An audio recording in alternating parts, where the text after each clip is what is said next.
नमस्कार, मैं हूं मनोज टिब्रेवाल आकाश। एक मुलाकात में आज हमारी विशेष मेहमान हैं देश की सर्वाधिक प्रतिष्ठित मानी जाने वाली भारतीय प्रशासनिक सेवा की 2012 बैच की टॉपर डॉक्टर शेना अग्रवाल। 25 साल की शेना हरियाणा के यमुनानगर की रहने वाली हैं। इनकी छोटी सी उम्र में कई मोड़ आए। पहले ये डॉक्टर बनी, फिर भारतीय राजस्व सेवा की अधिकारी और अब आईएएस अफसर। अपने तीसरे प्रयास में देश भर में सिविल सर्विसेज के एग्जाम में पहला मुकाम हासिल करने वाली शेना अपनी शिक्षा के प्रारंभिक दौर से ही मेधावी छात्रा रही हैं। दिल्ली के एम्स से एमबीबीएस की पढ़ाई करने वाली डॉक्टर शेना अग्रवाल के पिता सीके अग्रवाल जी हरियाणा के यमुनानगर में डॉक्टर हैं। आज हम डॉक्टर शेना अग्रवाल से इनकी कामयाबी की कहानी और भविष्य के सपनों के बारे में विस्तार से बात करेंगे। शेना, सबसे पहले तो आपको बहुत बहुत बधाई देश भर में नंबर 1 का मुकाम हासिल करने के लिए। धन्यवाद। आप एम्स से एमबीबीएस करके डॉक्टर बन चुकी थी, फिर कैसे ख्याल आया कि अब आईएएस की परीक्षा में बैठना है? क्या प्रारंभ से ही आपका लक्ष्य था? एम्स से एमबीबीएस की पढ़ाई करने के दौरान मुझे धीरे धीरे ऐसा महसूस होने लगा कि भारतीय प्रशासनिक सेवा में हम लोगों की ज़िंदगी को बहुत तरीक़ों से छू सकते हैं। डॉक्टर की तरह से हम केवल कुछ ही पेशेंट्स तक सीमित रह सकते हैं, लेकिन मुझे ऐसा लगा कि हमारे देश में लोगों को और भी सुविधाओं की ज़रूरत है। जो जीवन की बेसिक फैसिलिटीज़ हैं, पानी, मकान, सड़क, बिजली वगैरह, उसके बाद शिक्षा की फैसिलिटीज़, हेल्थ फैसिलिटीज़, वो सब हमारे देश में लोगों के पास नहीं है। बहुत सारी प्रोग्राम्स हैं, पॉलिसीज़ हैं सरकार की तरफ से, लेकिन उनका पालन करने की आवश्यकता है अच्छे से। तो मैं उस भारतीय प्रशासनिक सेवा में जाकर लोगों को वो सब फैसिलिटीज़ देने में अपनी तरफ से मेहनत करना चाहती थी। अपनी सेवा का दायरा और ज़्यादा विस्तारित करना चाहती थी? हाँ जी। तो क्या लगता है आपको कि अब जब आप आईएएस बन गई हैं तो आप आम आदमी की सेवा पहले से ज़्यादा कर पाएंगी? मेरा मानना है कि अब मेरे पास फैसिलिटीज़ ज़्यादा हैं, अपॉर्चुनिटीज़ ज़्यादा हैं, तो अगर मैं कोशिश करूँगी कि जो मुझे पोजीशन मिली है मैं उससे जितना मैक्सिमम हो सके उतना लोगों की सेवा करने की कोशिश करूँगी। प्रारंभिक शिक्षा के बारे में शेना आपसे जानना चाहेंगे। मेरा जन्म रोहतक में हुआ था। जब मैं 4 साल की थी तो मेरे पिताजी परिवार समेत यमुनानगर शिफ्ट हो गए थे, तो मेरी प्रारंभिक शिक्षा सब यमुनानगर में हुई है।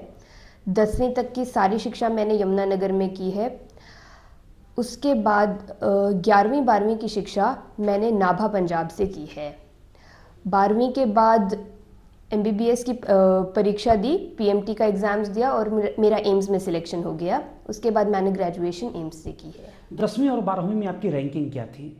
10वीं में मैं पूरे डिस्ट्रिक्ट में अव्वल आई थी। मेरे 95% मार्क्स थे। 12वीं में भी मेरे 92% मार्क्स थे। आईएएस की पढ़ाई के लिए आपने किस तरह की तैयारी की? कितने घंटे पढ़ती थी? क्या किसी भी तरह की कोचिंग भी ली? देखिए, इस मामले में मेरा ये मानना है कि घंटों से ज़्यादा क्वालिटी ऑफ पढ़ाई ज़्यादा इम्पॉर्टेंट है। तो हमें कभी भी ये नहीं गिनना चाहिए कि कितने घंटे पढ़ा। मैंने भी कभी नहीं गिना। मेरा हमेशा ये मानना रहा है कि जो मैं पढ़ रही हूँ वो अच्छे से पढ़ना चाहिए। चीज़ों को समझना, अंडरस्टैंडिंग ज़्यादा इम्पॉर्टेंट है। रट्टा लगाने की कोई ज़रूरत नहीं है। तो मैंने तैयारी एमबीबीएस ख़त्म होने के बाद शुरू की। कोचिंग नहीं ली थी, बुक्स से ही पढ़ाई की थी, खुद से पढ़ाई की थी, लेकिन टेस्ट सीरीज़ ज्वाइन की थी प्रैक्टिस के लिए। आपने कोचिंग नहीं ली? हाँ। 2010 के आईएएस की परीक्षा के देश भर में नंबर 1 का मुकाम हासिल किया था डॉक्टर शाह फैसल। मैंने उनका इंटरव्यू किया था इसी प्रोग्राम में, एक मुलाकात में। हाँ जी। उन्होंने भी कोचिंग नहीं ली और आपने भी कोचिंग नहीं ली और दोनों ने देश में नंबर 1 का मुकाम हासिल किया। कई बार यह भी देखने में आता है कि जो नौजवान छात्र छात्राएं हैं उनके दिमाग में रहता है कि हमें कोचिंग करनी ही चाहिए, बेहद अनिवार्य है, बिना कोचिंग के सफल नहीं हो सकते। ऐसे नौजवान छात्र छात्राओं को क्या कहना चाहेंगे? देखिए, मैं कहूँगी कि ये हम सबका एक इंडिविजुअल परसेप्शन होता है, एक इंडिविजुअल तरीका होता है। कोचिंग के बिना एग्ज़ाम सिलेक्शन नहीं होगा, ये लोगों ने एक हवा बना दिया है, एक डर बिठा दिया है। तो हमें हर व्यक्ति सोचता है कि कोचिंग के बिना नहीं हो सकेगा। मेरे अनुसार कोचिंग की ज़रूरत सिर्फ या तो एक इनिशियल गाइडेंस के लिए होती है। अगर एक टीचर है तो हमें एक गाइडेंस मिल जाएगी कि कैसे पढ़ना है। अगर एक बार खुद समझ आ गया कैसे पढ़ना है, उसके बाद छात्र की खुद की मेहनत है।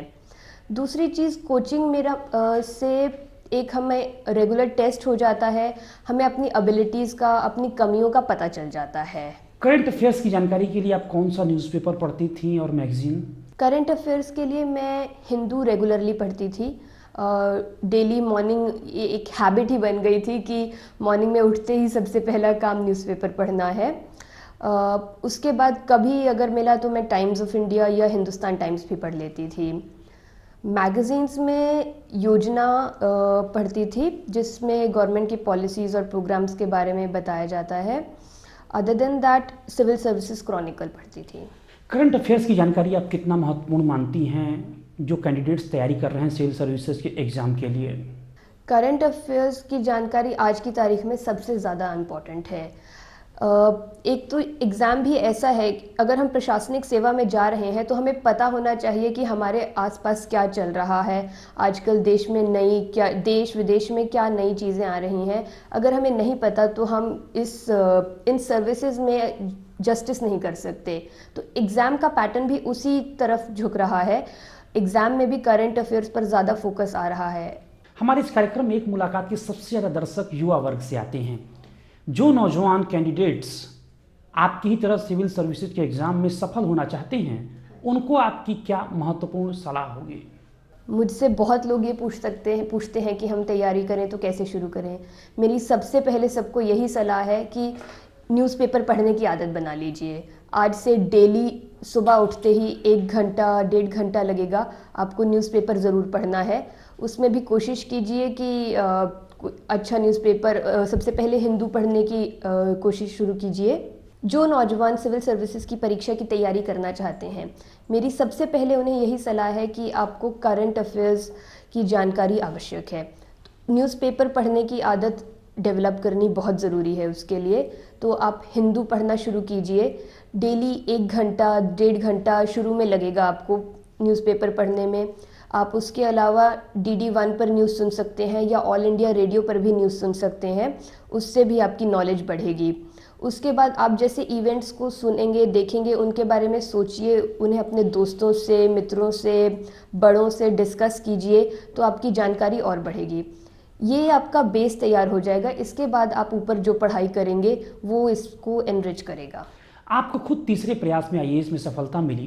पहले राउंड में तो आपने पहला चरण भी पार नहीं किया था। दूसरी जब बार आपने कोशिश की तो आपको भारतीय राजस्व सेवा में सफलता मिली और तीसरी बार में तो आपने इतिहास ही रच डाला। मेरा मतलब यह है कि जो नौजवान छात्र छात्राएं पहले या दूसरे अटेम्प्ट में नहीं सफलता हासिल कर पाते, उन्हें हिम्मत नहीं हारनी चाहिए, लगातार प्रयास करते रहना चाहिए। हाँ जी, हिम्मत कभी भी नहीं हारनी चाहिए, क्योंकि अगर हमें कभी नाकामयाबी भी मिलती है तो हमें उससे सीखना चाहिए और उससे अपनी सफलता की ओर बढ़ाना चाहिए। अगर आप पहले कभी असफल हुए हैं तो उससे सीखिए, एनालाइज़ कीजिए जो आपकी कमियां रही हैं, आपको लगता है कि आप कहाँ पर बेहतर कर सकते थे, उसे इम्प्रूव करने की कोशिश कीजिए। ये दुख मनाने की जगह कि मेरा पिछली बार नहीं हुआ, उसकी जगह ये सोचिए कि मुझे उसमें क्या पॉजिटिव्स थे, क्या नेगेटिव्स थे, और उससे आगे की पढ़ाई में यूज़ कीजिए। आप अपने जीवन के लक्ष्य के बारे में क्या सोचती हैं? मेरा अभी तो ये लक्ष्य है कि मैं जिस सर्विस में जाऊं, जहां पर रहूं, मैं अच्छा काम करना चाहती हूं, लोगों की मदद करना चाहती हूं, उनकी सहायता करना चाहती हूं, और मैं ये चाहती हूं कि मैं अपनी ड्यूटी को, अपने काम को पूरी तरह जस्टिस कर सकूं। और एक मुलाकात में यहाँ पर रुकेंगे एक छोटे से ब्रेक के लिए। ब्रेक के बाद भी 2012 बैच की IAS टॉपर डॉक्टर शेना अग्रवाल से यह बातचीत जारी रहेगी।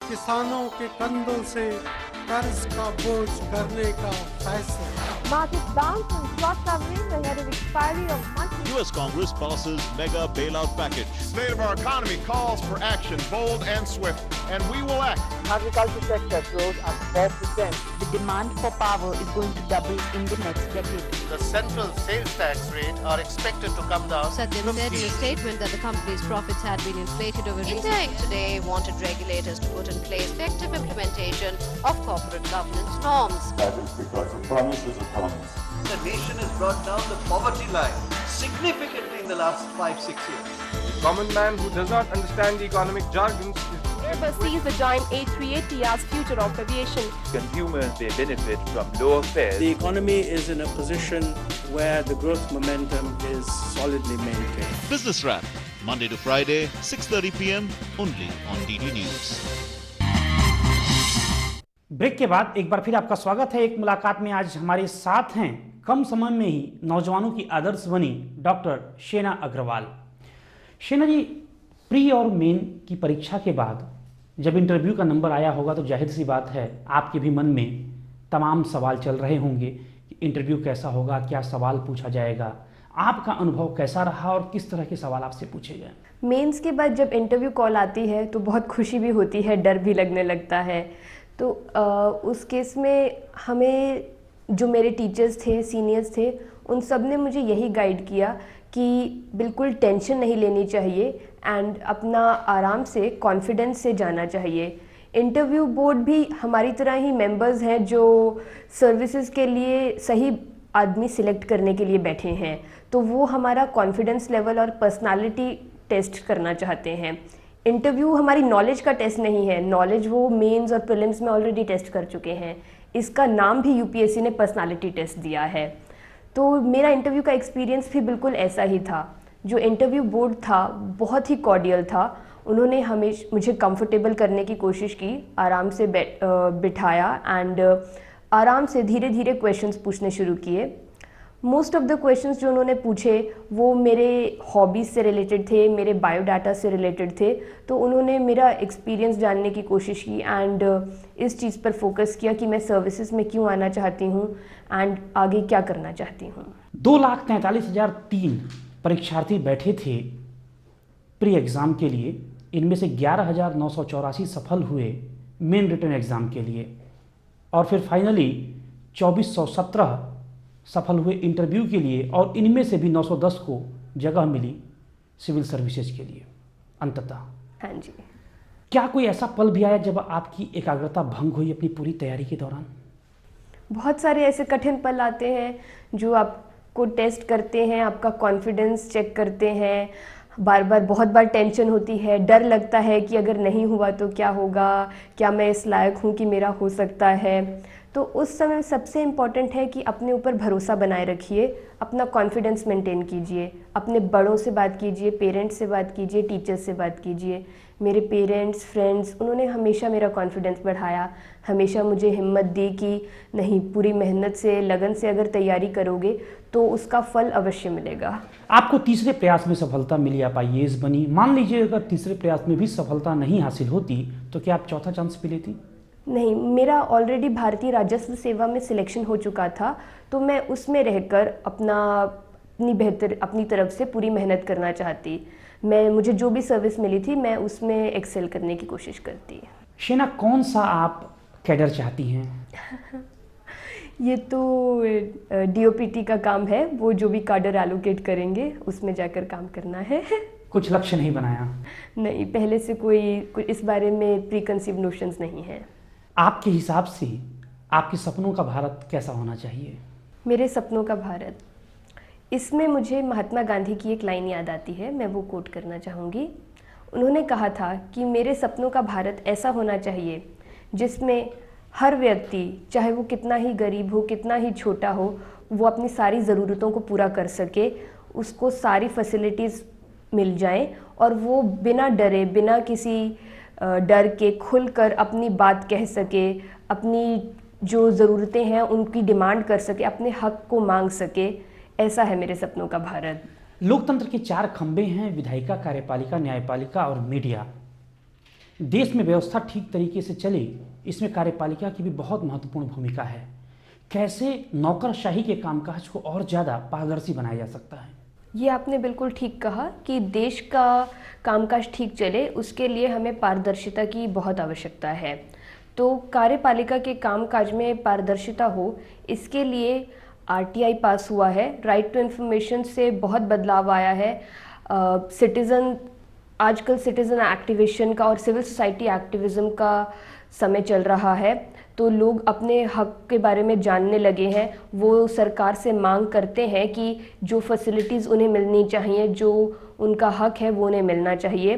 राइट टू इन्फॉर्मेशन के चलते हुए बहुत सारी इन्फॉर्मेशन पब्लिक डोमेन में है, तो हमें इसी चीज़ को आगे लेकर जाना है। आजकल हम इसमें ये इम्प्रूवमेंट कर सकते हैं कि प्रोएक्टिव राइट टू इन्फॉर्मेशन की तरफ हम जा रहे हैं। बिना मांगे ही हमें ज़्यादा से ज़्यादा इन्फॉर्मेशन खुद से ही पब्लिक डोमेन में दे देनी चाहिए। जब ये समय आ जाएगा कि लोगों के पास सारी इन्फॉर्मेशन नेट पर अवेलेबल होगी या एक सिंपल चिट्ठी लिखने पर ही उन्हें मिल जाएगी और उन्हें ये नहीं लगेगा कि कोई बात गुप्त है या किस तरह से हुई है, तो सरकार की कामकाज में और इम्प्रूवमेंट होगी। देश का आम आदमी आज भ्रष्टाचार से तंग आ चुका है। लोग यह मानने लगे हैं कि करप्शन सिस्टम का हिस्सा बन चुका है। आपके हिसाब से करप्शन को कैसे जो है समाप्त किया जाना चाहिए? आजकल हर इंसान करप्शन की बुराई करता है। हम घर में चाय पीते हुए, टीवी देखते हुए बैठकर बोलते हैं सरकार करप्ट हो गई है, लोग करप्ट हो गए हैं, लेकिन हमने क्या कभी खुद को सोचा है, अगर हम भी कभी हवलदार को या ट्रैफिक पुलिस को रुपए देकर लाइट्स क्रॉस करते हैं या कुछ भी अपना काम करवाने के लिए पैसे देते हैं, या हम अपना काम ईमानदारी से नहीं करते, काम पर लेट पहुंचते हैं, तो वो भी एक तरह की करप्शन है। तो करप्शन ख़त्म करने के दो तरीके हैं। सबसे पहले एक तरफ तो लॉज बनने चाहिए, नियम बनने चाहिए और उनका स्ट्रिक्ट तरह से पालन होना चाहिए। सरकार ने काफ़ी लॉज बनाए हैं उस लिए, लेकिन दूसरी तरफ जब तक हर व्यक्ति करप्शन को दूर करना अपना कर्तव्य नहीं समझेगा, अपने अंदर से करप्शन को नहीं हटाएगा, अपना काम ईमानदारी से नहीं करेगा, तब तक करप्शन को हम नहीं मिटा सकते। इसमें मीडिया और सोसाइटी को सबको अपना रोल प्ले करना होगा। सिविल सोसाइटी, मीडिया मिलकर जब हम कम्युनिटी में अवेयरनेस क्रिएट करेंगे, हर व्यक्ति करप्शन से दूर भागेगा, ईमानदारी से अपना काम करेगा, तभी तो करप्शन का अंत हो सकता है। कई बार यह भी देखा जाता है कि नौकरशाही में अच्छी पोस्टिंग के लिए, टाइम पोस्टिंग के लिए, जिलों में DM की कुर्सी के लिए भी रिश्वत दी जाती है। फिर ऐसे में ये अफसर कैसे विकास कार्यों में आम आदमी के साथ न्याय कर पाएंगे? हम क्यों कुछ समय के लिए, थोड़ी सी देर के फ़ायदे के लिए हम क्यों ऐसा बुरा काम करें, गलत काम करें? अगर कुछ टाइम के लिए हमें कोई मन चाहे पोस्टिंग नहीं भी मिली, तो भी हमें जो भी पोस्टिंग मिले उसमें अच्छा काम करना चाहिए। देर ही सही, लेकिन रिज़ल्ट ज़रूर मिलता है, हमें अपने काम का परिश्रम ज़रूर मिलेगा। तो अगर हम कोई और पोस्टिंग चाहते हैं वो बाद में मिल जाएगी, लेकिन अगर कोई मन चाहे पोस्टिंग नहीं भी मिलती, हमें उसे भी चैलेंज की तरह लेना चाहिए और उसमें भी सफलता हासिल करने की कोशिश करनी चाहिए। आपके पास भी कुछ वर्षों बाद किसी न किसी जिले की एज ए DM कमान होगी। एक कलेक्टर कैसे अपने जिले में भ्रष्टाचार पर अंकुश लगा सकता है? जहाँ तक अभी मुझे समझ है, कलेक्टर को अपने ज़िले में सारे कामकाज के ऊपर निगाह रखनी होती है। उसे सारा कुछ एडमिनिस्ट्रेशन को हैंडल करना होता है और उसे सारे काम को मैनेज करना होता है। तो एज अ DM हम सारे काम की सुपरविजन करते हैं और डिफरेंट पार्टीज़ में, डिफरेंट ऑर्गेनाइजेशंस में एक कोऑपरेशन मेंटेन करने की कोशिश करते हैं। तो उसके लिए हमें ये चेक करना होगा कि जो काम निर्धारित हुआ है, जिस काम के लिए डिसीजन पास हुआ है, वो काम सिर्फ ऑन पेपर नहीं होना चाहिए बल्कि फील्ड में भी होना चाहिए। अगर हम ये चेक करते हैं कि हर व्यक्ति छोटे से लेकर बड़े लेवल तक अपना काम अच्छे से कर रहा है, मेहनत से कर रहा है, तो धीरे धीरे ये समस्या खुद ही सॉल्व हो जाएगी। आप कैसे इस बात को सुनिश्चित करेंगे कि आप हर हाल में अंत तक ईमानदार बनी रहें और कभी अपने ज़मीर से समझौता नहीं करेंगे? मेरी हमेशा यही कोशिश रहेगी कि मैं अपने काम के लिए पूरी तरह से ईमानदार रहूं। कोई भी बाहरी प्रलोभन कुछ समय के लिए हमें अच्छा लग सकता है, लेकिन उसमें यही कोशिश रहेगी कि हमें उस लालच में नहीं फंसना और अपने काम को ईमानदारी से करना है। इसमें मैं आशा करती हूँ कि मेरे मेंटर्स, गाइड्स, सीनियर्स, फ्रेंड्स हमेशा मुझे सपोर्ट करेंगे, वो मेरी हिम्मत बढ़ाएंगे। एंड मैं ये भी चाहती हूँ कि अगर कभी भी पब्लिक में किसी को भी लगे कि मैंने कुछ गलत काम किया है तो वो बेझिझक आकर मुझसे कह सकते हैं कि मुझे ऐसा नहीं करना चाहिए। मेरी गलती अगर अनजाने या जाने में की है मैंने तो वो उसे मेरे सामने ला सकते हैं। बेबाकी के साथ आप अपनी बात को बयां कर रही हैं, लेकिन एक और तल्ख हकीकत इस समय हमारे देश की बनती जा रही है कि नौकरशाही राजनीतिक दबाव से मुक्त नहीं हो पाती। जिलाधिकारियों पर तमाम दबाव होते हैं राजनीतिज्ञों के, इनसे कैसे आप पार पाएंगे? राजनीतिक दबाव तब आएगा अगर हम उस दबाव को महसूस करते हैं, अगर हम अपना काम ईमानदारी से करते हैं। कोई एक पार्टी की तरफ अगर हम ज़्यादा नहीं झुकते और अपने काम की तरफ इम्पोर्टेंस देते हैं, हमें व्यक्ति की जगह काम को इम्पोर्टेंस देनी चाहिए, तो कोई भी हमें इधर से उधर नहीं कर सकता। और एक मुलाकात में यहाँ पर रुकेंगे एक और छोटे से ब्रेक के लिए। ब्रेक के बाद भी नौजवानों की प्रेरणा स्रोत बनी डॉक्टर शेना अग्रवाल से यह बातचीत जारी रहेगी।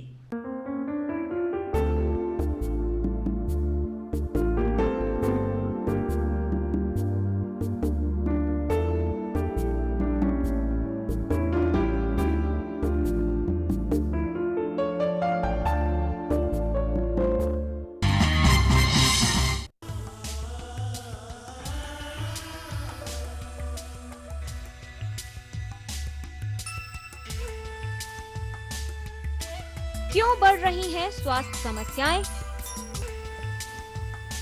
कौन सी बीमारियां हैं हमारे स्वास्थ्य के लिए बड़ा खतरा? कैसे हो बचाव इन बीमारियों से? कैसे करें हम एक स्वस्थ समाज का निर्माण? जानिए स्वास्थ्य से जुड़े हर पहलू और अहम जानकारी के विषय में हर रविवार सुबह 8:30 बजे टोटल हेल्थ सिर्फ डीडी न्यूज पर।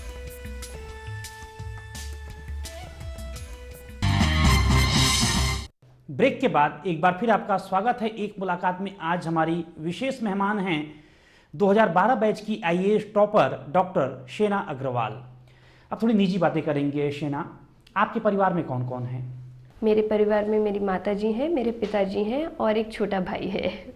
अपनी दादी जी का नाम आप भूल गई। मैंने अभी छोटा परिवार बताया। वैसे मेरी नानी जी हैं, बाकी एक्सटेंडेड फैमिली में बहुत सारे रिलेटिव्स हैं, मासी, मामा, ताया, बुआ। आपने छोटे परिवार की बात की। हाँ जी। क्या आप छोटे परिवार में बिलीव करती हैं या फिर संयुक्त परिवार में? ऐसा नहीं है कि छोटा परिवार या संयुक्त परिवार, इनमें से कोई एक ही अच्छा है। दोनों के अपने फ़ायदे होते हैं। संयुक्त परिवार में बहुत सारे सदस्य होते हैं, उनका सपोर्ट रहता है, ज़्यादा हेल्प मिल जाती है। तो आजकल ये काफ़ी बार काम के कारण भी डिपेंड करता है। अगर जो पति पत्नी है वो काम के सिलसिले में कहीं और रहते हैं, या तो पेरेंट्स उनके साथ रह पाते हैं या नहीं रह पाते, उसके ऊपर डिपेंड करता है। आपका रोल मॉडल कौन है? किससे सबसे ज़्यादा अपने जीवन में आपने प्रेरणा हासिल की? भारत के पूर्व राष्ट्रपति एपीजे अब्दुल कलाम के जीवन से काफ़ी प्रेरणा मिली है। वो एक छोटी सी जगह से बड़े हुए और अपनी मेहनत से देश के मुख्य साइंटिस्ट बने और बाद में राष्ट्रपति के मुकाम तक पहुँचे। उसके बाद भी वो जितने मॉडेस्ट थे और हम्बल थे, उन्होंने हमेशा अपने काम को ही इम्पोर्टेंस दी, तो उनसे मुझे बहुत प्रेरणा मिलती है। शेना, आप अपनी सफलता का श्रेय किसे देती हैं? मेरी सफलता के पीछे मेरे पेरेंट्स, मेरी फैमिली, फ्रेंड्स, उन सब का बहुत बड़ा योगदान है। और उनसे भी ज़्यादा मैं ईश्वर का धन्यवाद देना चाहती हूँ। उनकी इच्छा के बिना तो कुछ भी पॉसिबल नहीं है। ईश्वर में अगाध आस्था है आपको? हाँ जी। आपकी पसंद क्या है पढ़ाई के अलावा? पढ़ाई के अलावा मुझे बुक्स पढ़नी पसंद है, स्केचिंग करना अच्छा लगता है, गाने सुनना अच्छा लगता है। किस सिंगर के गाने ज़्यादा पसंद हैं आपको? पुराने गाने भी अच्छे लगते हैं, नए गाने भी अच्छे लगते हैं। रिसेंट टाइम्स में AR रहमान का म्यूज़िक काफ़ी अच्छा लगता है। अपने माता पिता का एक बड़ा सपना तो आपने पूरा कर दिया, पढ़ लिख कर उनका नाम रोशन किया देश भर में। किसी भी माता पिता का एक और सपना होता है कि उसकी बिटिया डोली में सवार होकर अच्छे से जाए। मैरिज के बारे में क्या सोचती हैं आप? मैरिज के प्लान्स तो पेरेंट्स से आप ज़्यादा पूछ लीजिए। बाकी मैंने यही सोचा है कि मैरिज की तो पेरेंट्स के आशीर्वाद से, उनकी अंडरस्टैंडिंग से और उनके चॉइस से करूँगी। मेरे अकॉर्डिंग पार्टनर्स में अंडरस्टैंडिंग होना बहुत इम्पॉर्टेंट है। अगर दोनों पार्टनर्स में अंडरस्टैंडिंग है, ट्रस्ट है, तो कोई भी सिचुएशन को वो इजीली मैनेज कर सकते हैं। आखिरी सवाल आपसे जानना चाहेंगे, हमारे एक मुलाकात कार्यक्रम को जो इस समय दर्शक देख रहे हैं, खास तौर पे नौजवान छात्र छात्राएं जो सिविल सर्विसेज एग्ज़ाम की तैयारी कर रहे हैं, उनको आपका संदेश क्या होगा? मैं सभी नौजवान छात्रों को यही संदेश देना चाहूँगी कि आप पूरी मेहनत से अपनी तैयारी कीजिए। जो भी फील्ड आपने चूज़ की है, अगर आपने सिविल सर्विसेज की फील्ड चूज़ की है तो उसमें एक बार आप इस फील्ड में कूद गए हैं तो उसके बाद पीछे मुड़कर मत देखिए। पूरी मेहनत से अपनी तैयारी कीजिए, पूरी मेहनत से काम कीजिए, आपको सफलता ज़रूर मिलेगी। कर्म कर फल की इच्छा ना कर, ये लाइन हमेशा याद रखिए। अगर कभी निराशा हासिल होती है तो उससे निराश मत होइए, उसे भी सफलता में परिवर्तित करने की कोशिश कीजिए। शेना जी, बहुत बहुत धन्यवाद दूरदर्शन से इस खूबसूरत और बेबाक बातचीत के लिए। तो ये थी 2012 बैच की IAS topper doctor शेना Agarwal. Doctor शेना बेहद डाउन टू अर्थ हैं, हम्बल हैं और ये साफ तौर पर कहती हैं कि IAS बनी है ये ज़रूर, एक बड़ी चुनौती है और इनकी पूरी कोशिश होगी कि इस चुनौती में वे पूरी तरह से खरे उतरें। अगले सप्ताह आपसे फिर मुलाकात होगी ठीक इसी समय आपके अपने लोकप्रिय कार्यक्रम एक मुलाकात में, देश की एक और बड़ी हस्ती के साथ। तब तक दूरदर्शन की हमारी इस पूरी टीम को दीजिए इजाज़त। नमस्कार।